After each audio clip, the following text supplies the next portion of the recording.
L'histoire de Clotilde, c'est l'histoire de beaucoup de monde. L'histoire dans le monde de l'entreprise qui va traiter du positionnement individuel face à un système toxique. C'est une histoire fidèle d'un harcèlement moral au travail. C'était avant tout un projet de vérité, je dirais peut-être une fiction de faits réels. Écriture.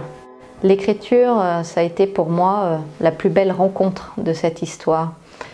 L'écriture, elle s'est au départ imposée à moi, ça a été une demande thérapeutique. Et puis, peu à peu, c'est devenu une nécessité, une évidence, de poser des mots sur ce que j'avais besoin d'extérioriser. Et puis, elle m'a permis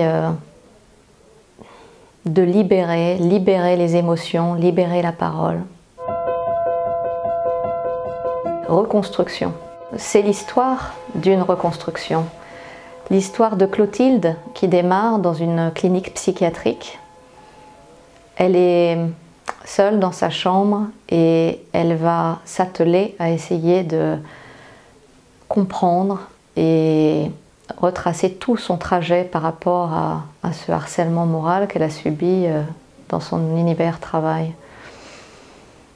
La reconstruction de Clotilde passe par 3 grandes étapes, je dirais le lâcher-prise d'abord, et puis la foi, l'amour, l'écriture. Et c'est au moment où il faut vraiment sauver sa peau que Clotilde nous montre vraiment le chemin.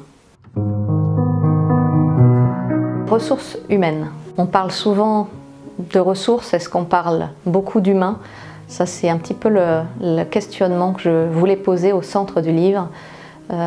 Quel est le positionnement de l'humain aujourd'hui dans l'entreprise? Est-ce une réelle préoccupation? Mon impression, c'est que l'humain aujourd'hui est plutôt considéré comme un capital humain, qui va être jugé sur sa productivité.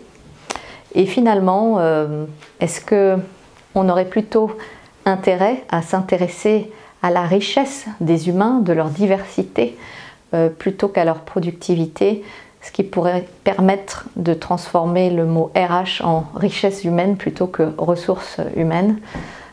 Donc ça, c'est une thématique qui m'est chère aujourd'hui, de remettre au cœur des débats, de savoir quelle est la place de l'humain dans l'entreprise aujourd'hui. Harcèlement. Le harcèlement moral, malheureusement, est un mode de management aujourd'hui qui s'impose dans certaines entreprises avec beaucoup de difficultés de sortir de là quand on est pris dans cet engrenage. L'histoire de Clotilde va vous permettre de suivre pas à pas son combat, ce qu'elle a mené pour essayer de pouvoir regagner sa dignité. Et c'est à travers l'ensemble de cette épreuve qu'elle va sortir grandie. Et c'est un peu le message, on s'en sort, on s'en relève. Et finalement, on n'est pas si fragile.